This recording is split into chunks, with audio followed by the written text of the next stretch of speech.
Hello, in this video we're going to look at the budget constraint or budget line in the labor leisure choice model. So we're going to assume a person is constrained by hours in the day. There are 24 hours in the day that can be split between work and leisure. H is hours of work, L hours of leisure. So assuming 24 hours can be split in any way between work and leisure, 24 equals H plus L. Solving for H, hours of work equals 24 minus hours of leisure. So if we know a person is taking 16 hours of leisure, that implies that the person is working 8 hours, 24 minus 16. A person is also going to be constrained by income. So the person's consumption, their level of consumption is going to equal the wage times hours of work plus non-labor income. So your level of consumption spending, C, will equal your wage times hours of work, plus any non-labor income that you may get from investment income, rental income, inheritance income, so on. So we're going to make a substitution for H. What is H? 24 minus L. And we have our budget constraint, our budget line. Let's do some examples. So what is a person's budget line if the wage is $20 and non-labor income is 0? Assuming, once again, 24 hours in a day. So starting with consumption equals the wage times hours of work. There's no non-labor income here, so I'm not putting plus V. So V is just 0, in other words. Making our substitution in for H, 24 minus L. And making our substitution in for the wage, 20. And simplifying, we have the person's budget equation. So let's graph this budget line equation. The vertical intercept is 480. And what does that mean? It means if the person has 0 leisure or is working 24 hours, the person can afford $480 of consumption. So we're putting consumption on the vertical axis and hours of leisure on the horizontal axis. So if you know the person's hours of leisure, you can back into hours of work. So for example, if the person is taking 16 hours of leisure, that means they're working 8 hours. And if you're working 8 hours at $20 an hour, you'll be able to afford $160 worth of consumption.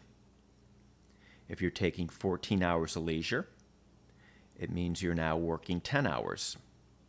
24 minus 14, 24 hours in a day minus 14 hours of leisure leaves you 10 hours of work. And 10 hours of work at $20 an hour means you can afford $200 of consumption. And finally, if you do not work and just spend the entire day taking leisure, you can get a maximum of 24 hours of leisure, but your consumption is 0. So that is how we derive a basic budget line in the labor leisure choice model. Let's do another example. This time we have non-labor income in this example of $40. So setting up our equation here, this time with V because we have non-labor income, substituting our wage and non-labor income and 24 minus L into the formula, and simplifying, we have the equation for the consumer's budget line. Graphing it, it's going to be this black line. And this black line also has this vertical segment here. So it's a downward sloping segment and then a vertical segment. Right at the kink here, that is referred to as the endowment point. That shows the person's level of consumption if they do not work. So if this person chooses to take 24 hours of leisure, they can take their non-labor income, which is $40, and buy goods and services. So that kink right here is sometimes referred to as the endowment point. So in this case, if the person takes 16 hours of leisure, that means they're working 8 hours. And if you're working 8 hours at $20 an hour, you're making $160. But adding the $40, your non-labor income to that, you'll be able to afford now a maximum of $200 of consumption.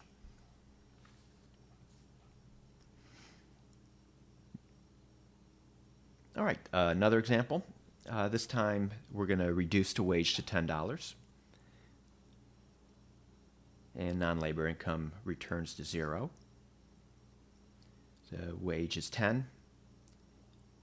Our equation for the budget line, graphing it, it's going to look like this. It's going to be a flatter looking curve.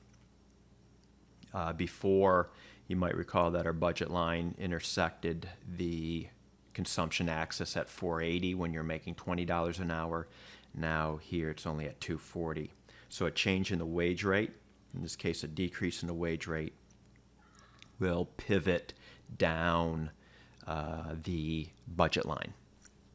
An increase in the wage will have the opposite effect. It'll rotate out the budget line.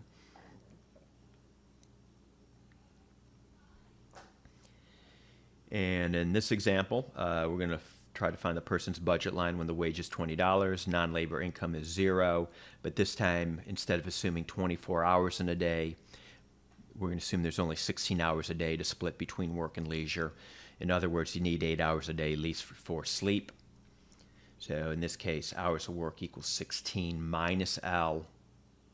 So the most you could work here would be 16 hours rather than 24 hours in a day. Making our substitution into the formula, we'd get a budget equation that looks like this. The next thing we're going to do here is we're going to look at the slope of the budget line. So here we have it's a budget equation, ignoring non-labor income, substituting in H. This time we'll assume the total number of hours available is 24. And to get the slope of the budget line, we can take the derivative of this equation with respect to L.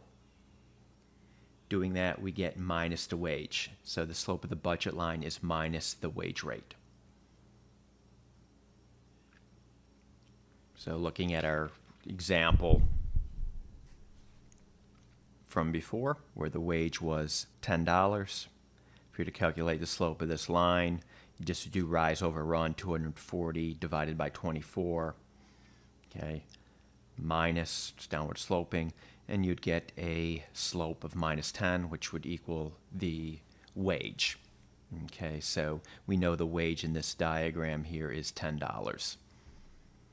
All right, that's it. I hope you found this video helpful.